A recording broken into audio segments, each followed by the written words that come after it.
करें हम रिकॉर्डिंग। चलें, बिस्मिल्लाहिर्रहमानिर्रहीम। आज हम पढ़ रहे हैं ब्लड वेसल्स के बारे में, क्योंकि ये टॉपिक मैंने नहीं पढ़ाया है। तो लेट्स सी, हम ब्लड वेसल का टॉपिक आज कंप्लीट करवाने जा रहे हैं। ब्लड वेसल, सही है। अच्छा, ब्लड वेसल जैसे आप लोग को पता है कि 3 किस्म की ब्लड वेसल्स होती है हमारे पास। Number 1 arteries, number 2 veins and number 3 capillary. सही है, ये 3 ही, और यही 3 जब पढ़ेंगे। बहुत ही आसान टॉपिक है और आप लोग पहले भी पढ़ चुके हो और बहुत ही आसान टॉपिक है। अच्छा, सवाल किस तरह से आएगा? तो ब्लड वेसल्स का आज तक कभी लॉन्ग सवाल नहीं आया, ना मेरी नज़र से गुजरा है कि लॉन्ग सवाल आएगा। तो सवाल इस तरह से आता है कि वो ज़्यादातर आर्टरीज और वेन्स का डिफरेंस पूछते हैं। और आर्टरीज और वेन का डिफरेंस आप लोगों ने 9 में भी याद किया होगा, एंड आई होप कि आप लोगों को याद हो थोड़ा बहुत, क्योंकि सबसे आसान टॉपिक जो ना वो यही था, जिसमें आपने लिखा था कि arteries are thick walled, veins are thin walled, artery carry blood away from the heart, veins return blood to the heart.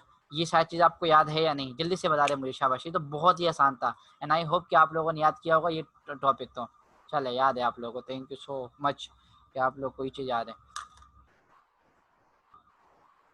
Good. अच्छा जनाब, तो ब्लड वेसल्स, अच्छा, हम 2 किस्म के सर्कुलेटरी सिस्टम हमने पढ़ा था। Number 1 open circulatory system, number 2 हमने पढ़ा था close type of circulatory system. तो जो क्लोज टाइप सर्कुलेटरी सिस्टम था उसमें हमने बात किया था कि ब्लड जो है ना वो एक वेसल्स के, हमारे पास वेसल्स के अंदर क्या कर रहा होता है, मूव कर रहा होता है। तो वो यही टाइप है, the closed vessels through which transporting medium क्या है हमारी बॉडी का? वो है ब्लड। सही है, बहुत आसान है। अगर हम सीक्वेंस में आ भी जाए तो आप लोग को पता होना चाहिए।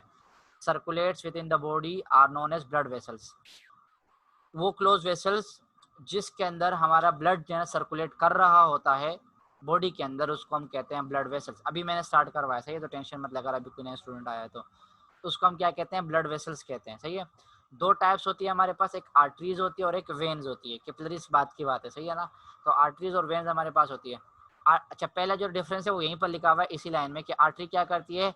Carry blood away from the heart, ये ब्लड हार्ट से दूर लेके जाती है। और वेन क्या करती है? उससे ब्लड को हार्ट के तरफ लेकर आती है, मतलब वापस लेकर आती है। तो ये पहला डिफरेंस यहाँ पर पता चल गया। ब्लड वेसल की डेफिनेशन क्या है भाई?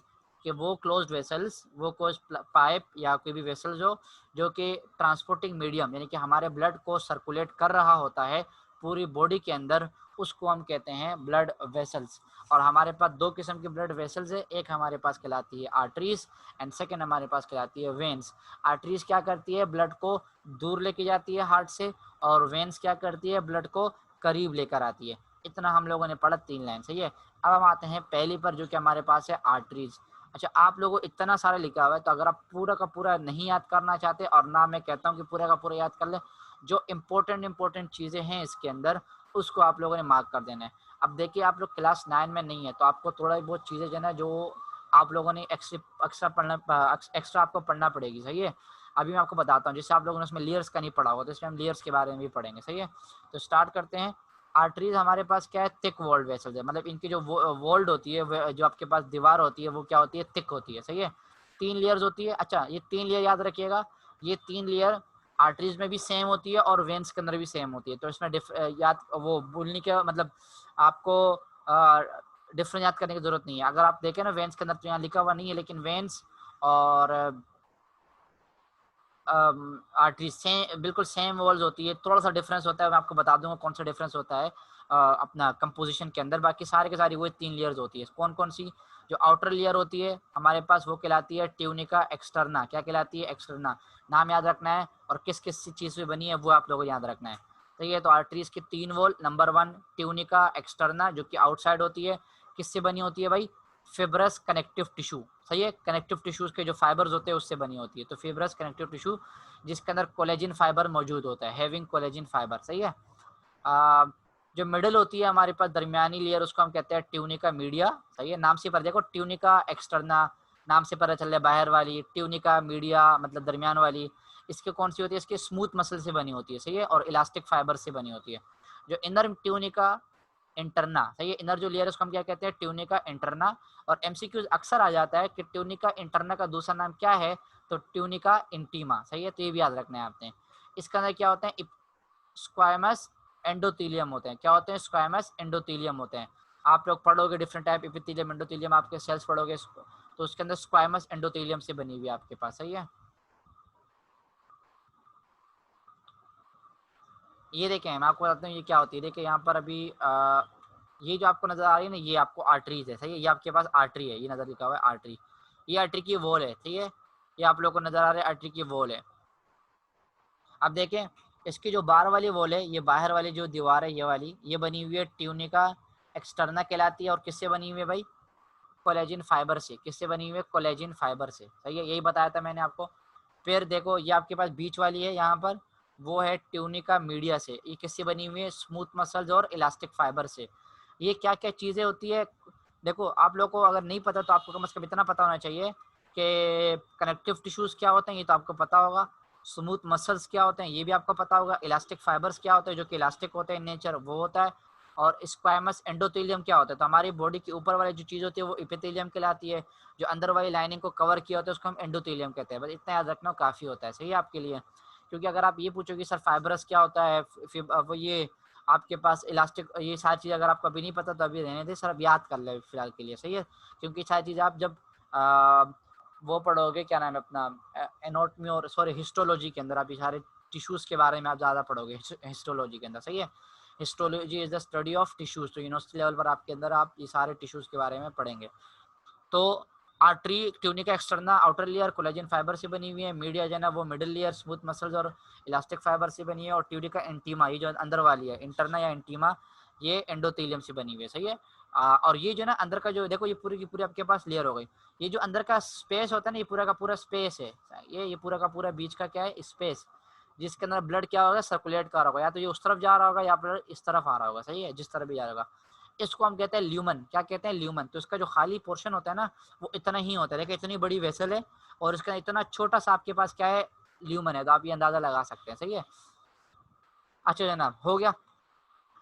अच्छा आर्टरी जो है ना हमारे पास वो इलास्टिक होती है। इलास्टिक का मतलब होता है जैसे रबर बैंड नहीं होता आपके पास, वो भी इलास्टिक होता है ना, मतलब खींचा वो जो ल्यूमन होता है इसका वो बड़ा छोटा हो सकता है, सही है ना।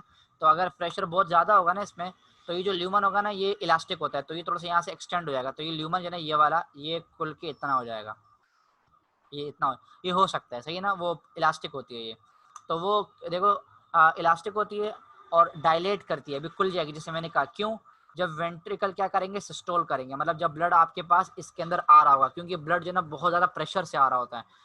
जब आपके पास हमने बात की थी लेफ्ट वेंट्रिकल जब आपके पास कॉन्ट्रेक्शन करता है, तो आपके पास जो पल्मोनरी आर्टरी होती है उसके अंदर ब्लड तेजी से जाता है। पल्मोनरी आर्टरी नहीं, एओर्टा जो होती है उसके अंदर ब्लड जाता है। और दूसरी तरफ आपके पास पल्मोनरी आर्टरी होती है जो कि राइट वेंट्रिकल वाला। तो प्रेशर बहुत ज़्यादा होता है ब्लड का, तो जिसकी वजह से जो वेंट्रिकल है ना आपके पास आर्टरीज है वो रप्चर हो सकती है, सही है, वो ख़राब हो सकती है। तो रप्चर से बचाने के लिए होता क्या है कि इसके अंदर ये कुदरत पैदा की गई है इसके अल्लाह ताला ने कि ये डायलेट हो सकती है, मतलब ये खुल सकती है। तो इसलिए ये but do not gate rapture, और ये रैप्चर नहीं होगी। तो एक रीज़न का क्वेश्चन यहाँ पर आ सकता है, तो आप लोग को याद होना चाहिए कि why arteries do not get ruptured, ये सवाल आ सकता है आप लोगों के लिए, सही है। और ड्यूरिंग सिस्टोल ये भी लिखा हो सकता है कि आज सिस्टोल, तो आपको यहाँ से लेकर यहाँ तक लिखना है कि आर्टरी जो है ना वो इलास्टिक इन नेचर होती है और डायलेट करती है जब वेंट्रिकल सिस्टोल होता है, इसी वजह से वो रप्चर नहीं होती, सही है। जब सिस्टोल खत्म हो जाएगा, व्हेन सिस्टोल सीजीज, तो आर्टरीज क्या करेगी? दोबारा कॉन्ट्रैक्ट करेगी और फिर इवन फ्लो होगा, मतलब एक आम फ्लो होगा ब्लड का, सही है। दे आर पुल्सेटाइल होती है और ब्लड प्रेशर को मेंटेन करती है हमारे। इसका जो ल्यूमन होता है वो स्मॉल होता है। देखिए मैंने आपको अभी ल्यूमन के बारे में बताया, देखिए अंदर जो ट्यूब छोटा सा बना है ना ये ल्यूमन है। इसी के कंपैरिजन अभी मैं आपको वेन पढ़ाऊंगा, लेकिन सब कंपेयर करके बता रहा हूँ। आप इसका ल्यूमन देखे, ये इसका ल्यूमन है पूरा का पूरा, देखे इतना बड़ा ल्यूमन है, ये पूरा का पूरा जो आपको बना रहा हूँ ना, ये पूरा ये आपके पास अंदर का है ना, इसका अंदर ब्लड जा सकता है। तो ये वेन का अंदर ल्यूमन देखे कितना बड़ा है और इसका ल्यूमन देखे कितना छोटा है। तो इसका ये भी डिफरेंस में आ सकता है, तो आप डिफरेंस में लिख सकते हैं। तो इसका ल्यूमन क्या होता है? स्मॉल होता है और इसके अंदर सेमी ल्यूनर वेल्व्स नहीं होती, सही है, वॉल्व्स या वेल्व्स नहीं होती। Now what is semi lunar valve? सवाल पैदा हुआ कि सेमी ल्यूनर वेल्व क्या है या वॉल्व क्या है। तो वेल्व्स का फंक्शन मैंने आप लोग को पहले 2-3 मरतबा बता चुका हूँ, 2-3 ही बहुत ज़्यादा मरतबा बता चुका हूँ। तो जल्दी से कोई एक स्टूडेंट मुझे जल्दी से कमेंट करके बता रहे हैं कि वेल्व्स क्या होती है, जल्दी। वही चीज़ है जो कि हमने हार्ट के अंदर भी पढ़ा था ना, मैंने वहाँ पर भी पढ़ाया था आप लोग के अंदर, आप लोगों के लिए कि वेन्स के अंदर जो है वेल्व्स होती है और आर्टरीज के अंदर वेल्व्स नहीं होती। अब इसका मैं वजह बताऊंगा आप लोगों की क्यों नहीं होती, लेकिन सिर्फ आप लोगों ने फंक्शन मुझे बताना है। जल्दी कोई एक स्टूडेंट बता रहे हैं कि वेल्व्स क्यों नहीं होती आर्टरीज के अंदर, सेमिल्यूनर वॉल्व्स या वेल्व्स क्यों मौजूद नहीं है? अगर नहीं पता तो जल्दी से कमेंट करें ताकि हम टाइम ज़्यादा ना करें। सही है, जल्दी जल्दी।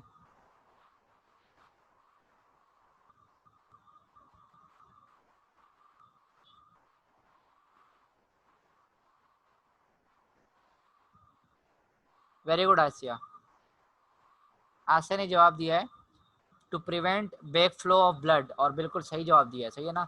तो कभी भी जब वेल्व्स की बात आ जाती है, मैंने आपको पहले भी बताया था, वेल्व्स इसलिए लगी होती है ताकि वो बैकवर्ड फ्लो को जो है ना रोक सके, जो मतलब जो पीछे की तरफ ब्लड जा रहा होता है उसको वो क्या कर सके, प्रिवेंट कर सके। तो उसको हम कहते हैं वहाँ जो लगी होती है उसको हम क्या कहते हैं, वेल्व्स कहते हैं। सही है? तो यहाँ पर वेल्व्स वेल्व्स नहीं होती क्यों? अच्छा, वेल्व्स अब होती क्यों, इसकी वजह मैं आपको, चले वेल्व्स की वजह मैं आपको बाद में बताऊंगा, अभी हम पढ़ लेते हैं। सही है ना? जैसे मैं वेन भी पढ़ा दूंगा तो आपको तब समझ में अच्छे से आ जाएगा। ब्लड जो है ना वो रैपिडली फ्लो करता है विद जर्क्स, झटकों के साथ, and pulsation indicating the ventricle systole. सही है? और जब प्रेशर बढ़ जाएगा तो वेंट्रिकल सिस्टोल हमारे पास हो जाता है। स्मॉलर आर्टरीज को हम क्या कहते हैं, आर्ट्रियोल्स। ये भी एमसीक्यूज में आ सकता है, तो आप लोगों ने ये पूरा लाइन भी आपने मार्क कर देना अपने पास कि जो स्मॉलर आर्टरीज होती है, आर्टरीज छोटी छोटी होती है, उसका हम क्या कहते हैं, आर्ट्रियोल्स होते हैं। इसके अंदर क्या होते हैं, स्फिंक्टर्स लगे होते हैं eight there capillary ends which regulate the flow of blood. अच्छा देखो, ये अगर हमारे पास आर्टरी है ना, आर्ट्रियोल्स है, और अब ये आगे जाके वेन कैपिलरी के अंदर जा रही है, ये कैपिलरी के अंदर, तो इसके यहाँ पर जो है ना एक स्फिंक्टर लगा होता है। क्या लगा होता है? स्फिंक्टर, स्मूथ मसल का बना हुआ स्फिंक्टर होता है। अब इसका काम क्या होता है, जब ये कॉन्ट्रैक्ट करेगा ना स्फिंक्टर, तो यहाँ से ब्लड जो है ना वो कैपिलरी के अंदर नहीं जाएगा, मतलब ये रास्ता बंद कर देगा। सिंपल सी बात, ये समझ ले, गेट लगा हुआ है यहाँ पर स्फिंक्टर। सही है? तो जब ये कॉन्ट्रैक्ट करेगा तो ब्लड यहाँ से यहाँ नहीं जा पाएगा कैपिलरीज के अंदर, और जब ये ओपन करेगा, मतलब आपके पास रिलैक्स करेगा, तो ब्लड जाएगा। सही है? तो ये चीज़ आपको पता होना चाहिए कि स्फिंक्टर कहाँ लगा होता है, स्मूथ आर्टरियोल्स के आखिर में, जब वो कैपिलरीज के साथ कनेक्ट कर रही होती है। सही है? बीच में नहीं लगा होता। व्हेन द स्फिंक्टर कॉन्ट्रैक्ट, यही बात मैंने बताई, ब्लड जो है ना वो प्रिवेंट करेगा, ब्लड को अलाउ नहीं करेगा कैपिलरी के अंदर जाने से, और the construction of smooth muscle layer in the wall of the arteriole constrict the arteriole, decreasing blood flow through it capillary bed. सही है? अगर स्मूथ मसल जो हमने कहा था, स्मूथ मसल यहाँ पर हमने कहा था, देखो इसको ट्यूनिंग का मीडिया जो बनी हुई है वो किससे बनी हुई है, स्मूथ मसल से बनी हुई है। तो अगर जो इसकी जो मिडल लेयर है अगर वो कॉन्ट्रैक्ट करेगी, किसकी, आर्टरीज की, in the layer of arteriole, तो constrict the arteriole, decreasing blood flow through it to the capillary bed। अब देखो, ये ल्यूमन होता है छोटा सा, इसके अंदर अगर आपके पास ये जो ट्यूनिक का मीडिया जब ये कॉन्ट्रैक्ट करेगी, अच्छा ये कॉन्ट्रैक्ट क्यों करेगी वो मैं कोशिश करूंगा कि मैं आप लोगों को आखिर में समझा सकूं। जितने भी हार्ट पेशेंट होते हैं ना उनके लिए सारी चीज़ें हम करते हैं, हार्ट पेशेंट वगैरह, या कभी कभी जिनका ब्लड प्रेशर बहुत ज़्यादा बढ़ जाता है, आपको पता है ना, हाइपरटेंशन जो पेशेंट होते हैं उनको फिर हम दवाइयाँ देते हैं, पोटेशियम ब्लॉकर, कैल्शियम ब्लॉकर, बहुत सारी होती है। सही है? तो डायूरेटिक्स देते हैं हम अलग अलग किस्म की। तो उसमें वो नाम छोड़ दे, अभी जो मैं नाम लिया ना उसको भी टेंशन मत ले। सही, आप लोग यूनिवर्सिटी में जब जाएंगे पता चल जाएगा। ड्रग्स होती है, आप मतलब दवाइयाँ होती है, मेडिसिन होती है। आप लोग के घर में अगर कोई हाइपरटेंशन पेशेंट है जिसका ब्लड प्रेशर बहुत ज़्यादा बढ़ रहा होता है तो वो भी ये दवाइयाँ खाता होगा। सही है ना? तो अच्छा, इसकी वजह क्या होती है, तो हम क्या करते हैं, हम आर्ट्रियोल की जो स्मूथ मसल्स होती है ना उनको कॉन्ट्रैक्ट करवाते हैं, मतलब ट्यूनिका मीडिया को हम कॉन्ट्रैक्ट करवाते हैं, जिसकी वजह से जो ब्लड फ्लो होता है ना वो कम हो जाता है। देखें, ये आपके पास ल्यूमन है। सही है ना? जब ल्यूमन बढ़ेगा, जब ल्यूमन, जैसे मैंने रेड वाला बनाया, जब ल्यूमन बड़ा होगा तो ब्लड तेज जाएगा, लेकिन अगर ल्यूमन छोटा हो जाए, मजीद छोटा हो जाए, तो ब्लड क्या होगा, कम जाएगा। सही है? तो वो फिर ब्लड को फ्लो को कम करने के लिए ये होता है। सही है? तो इस वजह से कैपिलरी बेड के अंदर ब्लड कम जाएगा। The arteries carry oxygenated blood, ये हम बात कर चुके हैं। सिर्फ एक आर्टरी के अलावा जिसका नाम क्या है, पल्मोनरी आर्टरी, और ये मैं आपको बार बार बता रहा हूँ, एमसीक्यूज के लिए बहुत इंपॉर्टेंट है, याद रखना। पल्मोनरी आर्टरी वो वाहिद आर्टरी होती है जो कि डीऑक्सीजनेटेड ब्लड को कैरी करती है लंग्स की तरफ ऑक्सीजनेशन के लिए। सही है? आर्टरीज हमारे पास डीप होती है, सीटेड होती है, and do not collapse when empty. आपके बॉडी के अंदर, आपके स्किन के ऊपर, जब आप अपने हाथ में देखो ना तो आपके पास कुछ वेसल्स नजर आएंगे, ये बेसिकली आर्टरीज नहीं है। सही है ना? ये वेन है, ये ब्लू इन कलर होती है, वेन्स होती है। आर्टरी आपकी बॉडी के अंदर डीप होती है, आपके हाथ के अंदर डीप होती है, जो कि नजर नहीं आती। सही है? और अगर इसके अंदर ब्लड ना हो, खाली हो जाए, तब भी ये कोलैप्स नहीं करेगी। सही है ना? आपस में चिपकेगी नहीं। तो ये आर्टरीज के बारे में है। और अच्छा, ये आर्टरीज का डायग्राम भी मैंने बता दी थी, इस तरफ वाली। सही है ना? ये वाली। अब हम बात करने वाले वेन को। अब हम वेन को जो है ना कंपेयर करके पढ़ेंगे। सही है? कंपेयर करके पढ़ेंगे तो आप लोग के लिए आसानी हो जाएगी। देखें, वहां पर हमने कहा कि, अच्छा मैं यहाँ से कलर चेंज कर लेता हूँ ताकि आप लोगों को जो है ना ये दोनों चीजें कंपेयर में जब करूँ तो आप लोग को समझ में आए। अभी हमने कहा कि आर्टरीज क्या होती है, थिक वॉल्ड होती है। यहाँ देखिए, आर्टरी वेन्स क्या होती है, थिन वॉल्ड होती है। सही है? They are also compose of same 3 layers. मैंने यही कहा था आपको कि दोनों जो है सेम लेयर से बनी होती है, जैसे आर्टरी बनी होती है, लेकिन इसके अंदर मसल्स के जो लेस मसल होते हैं और लेस इलास्टिक फाइबर होते हैं। ये जो अभी हमने पढ़ा ना यहाँ पर कि ट्यूनिका मीडिया जो है ना वो स्मूथ मसल और इलास्टिक फाइबर से बने होते हैं, तो उसके अंदर वेन के अंदर ये जो मसल्स की तादाद जो लेस इलास्टिक फाइबर की तादाद होती है ना वो कम होती है। इसके जो ट्यूनिका मीडिया होते हैं वो भी उसी से बनी होती है, लेकिन कम तादाद से बनी होती है। सही है। अच्छा, दियर ल्यूमन इज लार्ज, इनका ल्यूमन लार्ज था। यहाँ पर हमने पढ़ा कि इनका ल्यूमन क्या है, स्मॉल है। सही है। तो यहाँ पर ये ल्यूमन देखा आप, semilunar walls are present which prevent back flow of blood, और यहाँ पर हमने कहा था कि सेमील्यूनर वॉल्स क्या होती है, एब्सेंट होती है। ये लिखा हुआ है, does not contain semilunar valve. सही है। फिर हमारे पास है the pressure of blood flowing through them is low and non pulsatile, ये पल्सेटाइल नहीं होती, प्रेशर कम होता है। और यहाँ पर हमने बात की थी कि प्रेशर बहुत ज़्यादा होता है, blood flow rapidly with jerks in pulsation indicating the ventricle systole. ये जो लिखा हुआ है ना, ब्लड मतलब बहुत ज़्यादा झटकों से आ रहा होता है और तेज़ आ रहा होता है। सही है। और यहाँ पर जो है ना आपके पास ऐसे कुछ नहीं होता क्योंकि ब्लड लो होता है। अब मैं बताऊंगा कि क्यों लो होता है। सही चीज़ आपको समझाऊंगा, टेंशन मत ले। ब्लड फ्लो जो है ना वो स्लो होता है, वो स्मूथली होता है, स्लो स्लो ब्लड फ्लो कर रहा होता है। वेन जो है ना वो डीऑक्सीजनेटेड ब्लड कैरी कर रहा होता है। और यहाँ पर हमने बात की कि आर्टरीज आपके पास ऑक्सीजनेटेड ब्लड कैरी करेगी, सिर्फ एक के अलावा, जो कि पल्मोनरी वेन, जो कि डीऑक्सीजनेटेड ब्लड ट्रांसपोर्ट करती है लंग्स की तरफ। और यहाँ पर हमने कहा कि एक ही आपके पास है जिसका नाम है पल्मोनरी आर्टरी, जो कि डीऑक्सीजनेटेड ब्लड करती है लंग्स के लिए, ऑक्सीजनेशन के लिए। सही है। तो उसी का उलट है। और वेन जो है ना वो सुपरफिशियल होती है, मतलब ऊपर ऊपर होती है, और खाली जब खाली होती है तो कोलैप्स होती है। सही है। और आर्टरी हमने कहा कि ये डीप फिक्सेटेड होती है और कोलैप्स नहीं होती जब एम्प्टी होती है। तो बताएं आप लोग को जल्दी जल्दी कि ये सारी चीज़ आपको समझ में आई है नहीं, आप लोग अच्छे खासे डिफरेंस यहाँ पर लिख सकते हैं। अब मेरे 2-3 चीज़ें थी जो मैंने आपको बतानी थी। नंबर 1 कि सेमील्यूनर वेल्व क्यों होते हैं, और वेन के अंदर प्रेशर क्यों होता है, और आर्टरीज के अंदर प्रेशर कम क्यों होता है। सही। और वेन्स के अंदर प्रेशर ज़्यादा क्यों होता है। तो ये दोनों चीज़ें बहुत आसान है एंड आई होप कि मैं आप लोग को समझा सकूँ। देखिए अभी हमने बात की, मैं वेन को जो है ना वो ब्लू से बनाऊंगा, क्योंकि वेन आपके पास, ये आपके पास ट्यूनिका एक्सटर्ना है। सही है। ये दोनों, फिर ट्यूनिका मीडिया और ट्यूनिका इंटरना। सही है। अच्छा, मैं नाम भी ले लेता हूँ। ये एक्सटर्ना, ये इंटरना और मीडिया, और ये इंटरना। सही है।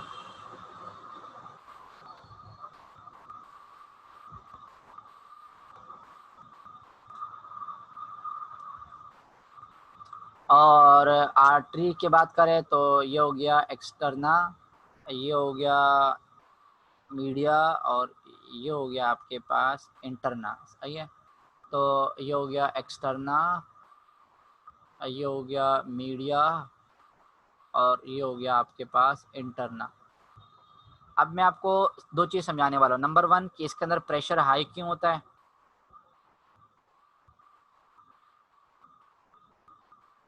और इसके अंदर प्रेशर कम क्यों होता है। उनसला बेटा आपका कैमरा खुला हुआ है, कैमरा बंद कर दें।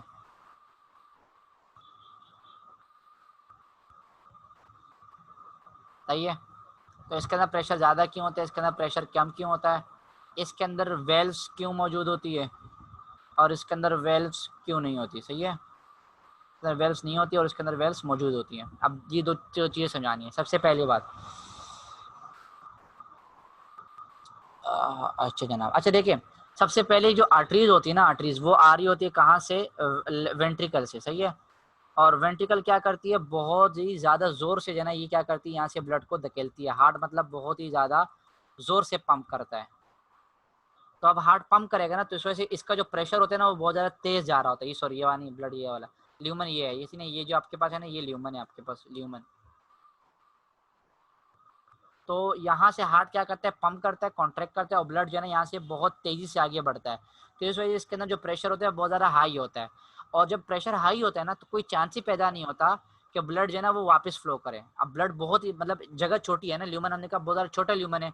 और आपको पता है ना आपके घरों पे जो पाइप लगे होते हैं, अगर आप उस पर उंगली रख दे उसके बिल्कुल सर पर, तो उसका प्रेशर बढ़ जाता है। तो बिल्कुल सेम है इसका जो है ल्यूमेन हम क्या कर रहे हैं, छोटा कर देते हैं। अगर यहाँ पर ल्यूमेन छोटा है और हार्ट तेजी से पंप कर रहा है, हार्ट पंप कर रहा है 1 सेकंड में 72 मरतबा, तो जो ब्लड होता है वो बहुत ही ज्यादा तेजी से जो है पंप हो रहा होता है। सही है। और वेल्स की भी जरूरत नहीं है, क्यों? क्योंकि ब्लड बहुत तेजी से पंप कर रहा है, प्रेशर बहुत ज्यादा तेज है, तो कोई सवाल ही पैदा नहीं होता कि ब्लड जो है ना वो बैकवर्ड आ जाए, मतलब बैक फ्लो हो जाए ब्लड का। तो ये अगर एक छोटा सा दरवाजा उसके अंदर मैं बोलूँ कि 15-20 लोग एक साथ जा रहे हैं, तो क्या पॉसिबल है कि कोई वापस आ सके? नहीं भाई, कहाँ से आएगा। लेकिन एक बहुत बड़ा दरवाजा है और उससे अगर 15-20 लोग जा रहे हैं, या फिर चलो 10 लोग जा रहे हैं, 5 लोग जा रहे हैं, तो वहां पर तो वापस भी आ सकता है बंदा, आराम से आ सकता है।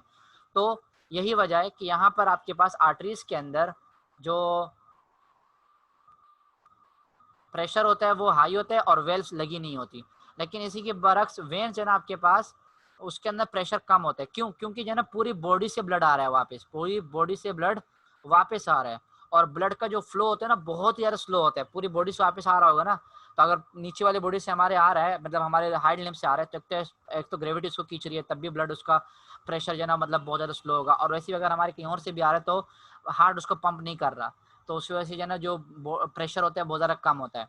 दूसरी बात, इसके अंदर वेल्स मौजूद होती है जगह जगह। सही है ना, यहाँ पर यूं वेल्स मौजूद है, यहाँ पर वेल्व है, यहाँ पर वेल्व है, यहाँ पर ये वेल्व है।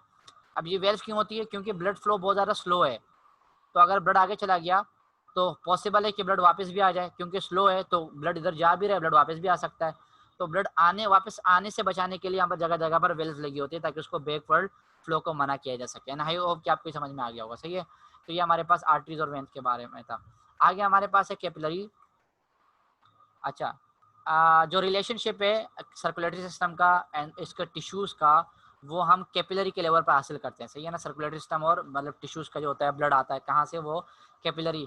किसके फॉर्म में? कैपिलरी नेटवर्क के फॉर्म में। ये आपको कैपिलरी नेटवर्क नजर आ रहा है, ये आपको कैपिलरी नेटवर्क नजर आ रहा है। सही है। कैपिलरी जो है ना वो बहुत ज़्यादा छोटी होती है, नैरो होती है, तकरीबन 7 से 10 माइक्रोमीटर इन डायमीटर होती है, 10 वोल्ट होती है और माइक्रोस्कोपिक होती है। इतनी छोटी होती है कि माइक्रोस्कोप से देखना पड़ता है। इनकी जो वॉल होती है वो सिंगल लेयर से बनी होती है। कौन सी होती है? एंडोथेलियम। ये बहुत इंपॉर्टेंट है, याद रखना है आपने। Which present little resistant to the diffusion of dissolved substance in और आउट, जिसके अंदर बहुत ही कम रेजिस्टेंस होती है। सही है ना। बाकी ये परमेबल होती है, मतलब इसके अंदर सब्सटेंस आ जा सकता है, क्योंकि डिफ्यूज कैपिलरीज ही वो जगह होती है जहाँ पर सब्सटेंस को बाहर जाना होता है या वापस अंदर आना होता है।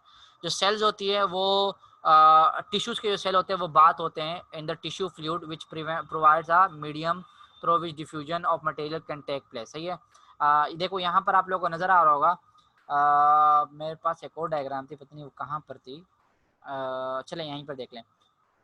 ये आपके पास आर्टरी आ रही है। सही है। ये आपके पास आर्ट्रियोल है, ये आपके पास वेनियोल है। सही है। ये आपके पास बीच में बहुत सारी कैपिलरीज है और यहाँ पर बीच में बहुत सारे आपके पास सेल्स मौजूद होंगे, टिश्यूज होगा ना, क्योंकि टिश्यू का सेल मौजूद होगा। सही है। यहाँ पर बहुत सारे आपके पास मौजूद होगी और ये आपको नजर आ रहा है, ये आपके पास स्फिंक्टर है। क्या है? स्फिंक्टर। ये नजर आ रहा है आपको, पेरिकैपिलरी स्फिंक्टर। तो ब्लड जो है यहाँ से ऑक्सीजनेटेड ब्लड आ रहा होगा, यहाँ जा रहा होगा। अब यहाँ जो कैपिलरीज है ना, जितने भी कैपिलरीज है इस ब्रेक बॉक्स के अंदर, ये कैपिलरीज बनी हुई सारी। सही है। तो वो सारी क्या होती है? परमेबल होती है, उनसे मटेरियल निकल सकता है, यहाँ पर डिफ्यूज आउट हो जाता है। मटेरियल क्या होता है? यहाँ से डिफ्यूज आउट हो जाता है, इधर डिफ्यूज होता है, इधर डिफ्यूज होता है, इधर डिफ्यूज होता है, इधर डिफ्यूज होता है, यहाँ से डिफ्यूज होता है, और वो मटेरियल पर जाके सेल के अंदर चला जाता है। सही है। और यहाँ पर एक्स्ट्रा वो भी लगा, एक्स्ट्रा इंटरसेलुलर फ्लूइड भी मौजूद होता है। सही है। मैं उसके बारे में बाद में बात करूंगा जब हम लिम्फेटिक सिस्टम पढ़ेंगे, यहाँ पर कौन सा फ्लूइड मौजूद होता है और क्यों मौजूद होता है। लेकिन यहाँ एक किस्म का फ्लूइड भी मौजूद होता है। सही है। तो मटेरियल यहाँ से जो ब्लड वगैरह होगा, जब ये आ रहा होगा तो यहाँ से इन सेल के अंदर जाएगा, और फिर यहाँ से जो वेस्ट मटेरियल होगा ना वो दोबारा डिफ्यूज आउट हो जाएगा यहाँ पर। सही है।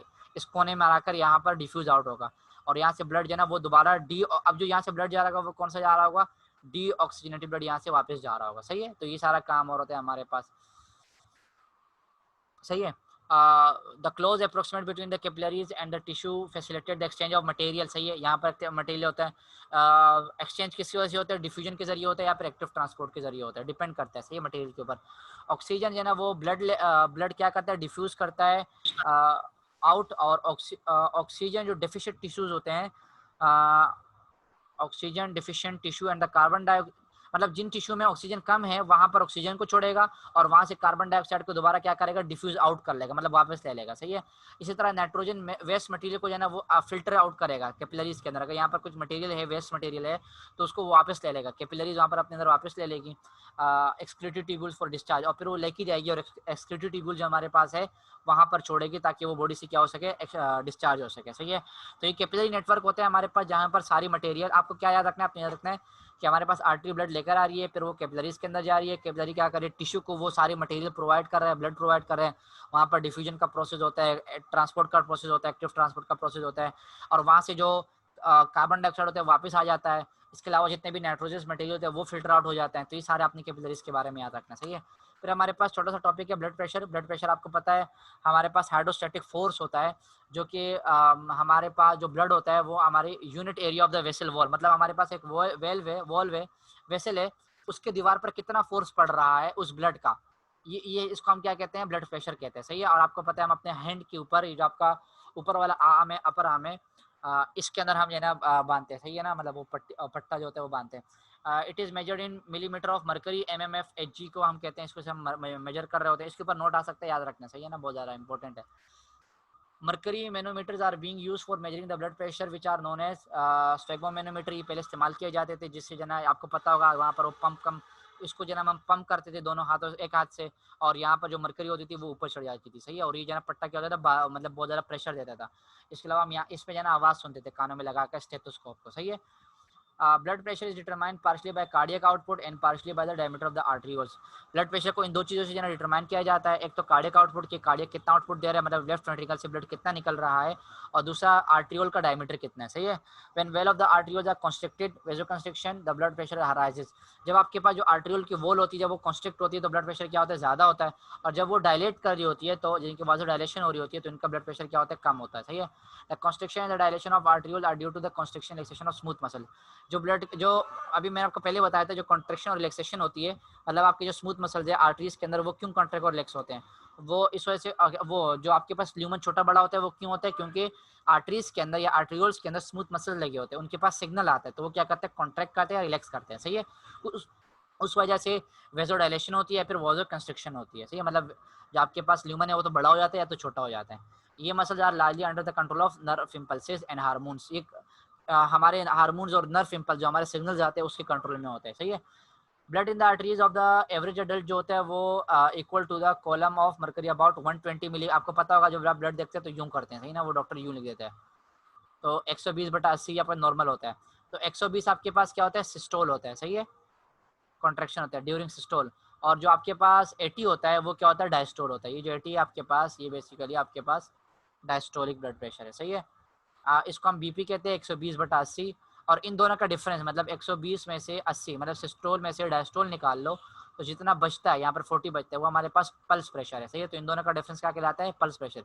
ये एमसीक्यूज में आ सकता है कि भाई इन दोनों का प्रेशर, इन दोनों का डिफरेंस है ना वो क्या कहलाता है, तो वो पल्स प्रेशर कहलाता है, सही है। अच्छा जनाब, आखिरी चीज हमारे पास है blood flow. Blood flows through the vessels at an uneven speed. Speed इतना मतलब हमारे पास नहीं होता कि इवन स्पीड नहीं होती, ऐसा नहीं होता कि स्पेसिफिक स्पीड की स्पेसिफिक स्पीड को फॉलो करते हुए आपके पास ब्लड फ्लो कर रहा होता है। It flows much faster in large arteries and much slower in the capillaries. Blood जो है ना क्योंकि लार्ज आर्टरीज हमने कहा था हार्ट के करीब होती है तो वहाँ पर प्रेशर ज़्यादा होता है, तो इसलिए वहाँ पर तेज़ मूव कर रही होती है, लेकिन कैपिलरीज के अंदर वो कम, मतलब जब कैपिलरीज तक पहुँचती है तो ब्लड का जो प्रेशर होता है या उसका जो फ्लो स्पीड होता है बहुत ज़्यादा कम हो जाता है। Although an individual capillary is much narrower but the capillary beds have an enormous number of such capillaries, so the total diameter of these vessels is much greater than the arteries। सीरत mic बंद कर दे बेटा। आपके पास एक artery है ना, उसका जो डायमीटर होता है बहुत बड़ा होता है बनिस्बतन एक छोटी सी कैपिलरीज का, लेकिन चूंकि कैपिलरीज बहुत ज्यादा होती है, मतलब इतनी जगह पर इतनी बड़ी आर्टरी आ रही है ना, तो इस जगह पर एक हजारों कैपिलरीज आ जाएगी, हजारों कैपिलरीज। तो उन हजारों कैपिलरीज का डायमीटर अगर हम एक साथ टोटल करें तो उसका जो डायमीटर होता है वो बढ़ जाता है आर्टरीज से, सही है ना। तो इस वजह से फॉर दिस रीजन जो ब्लड फ्लो होता है वो कैपिलरी के अंदर स्लो होता है ताकि वो परमिट कर सके मटेरियल का एक्सचेंज, सही है, ब्लड के अंदर और इंटरस्टिशियल फ्लूइड के अंदर, जो वहाँ पर जो फ्लूइड मौजूद है उसके अंदर अपने मटेरियल को क्या कर सके, एक्सचेंज कर सके। और उस फ्लूइड से ब्लड कहाँ जाता है भाई, सेल के अंदर चला जाता है। As blood leaves the capillary bed and passes to the venules and veins it speed up again due to reduction in blood cross sectional area. अब जब ब्लड वापस निकलेगा ना, जब ब्लड यहाँ से वापस आएगा इसके अंदर, तो यहाँ पर दोबारा ब्लड की स्पीड क्या हो जाती है, बढ़ जाती है, सही है। यहाँ पर ब्लड की स्पीड बहुत ज़्यादा कम होती है ताकि जो मटेरियल है वो यहाँ से डिफ्यूज आउट होके यहाँ पर जो बीच में फ्लूइड है वहाँ पर जमा हो सके और फ्लूइड से फिर सेल के अंदर जा सके, सही है। तो ये आज के लिए हमारा टॉपिक था, छोटा सा टॉपिक था। आई होप कि आप लोगों को समझ में आया होगा। कोई क्वेश्चन हो तो आप लोग मुझसे पूछ लीजिएगा।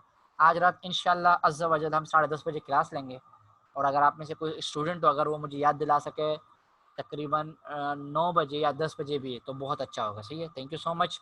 हम आज रात ही लिम्फेटिक सिस्टम भी पढ़ेंगे, सही है। Now you can leave the class, और हम फिर मिलते हैं इंशाल्लाह आज रात। Thank you so much.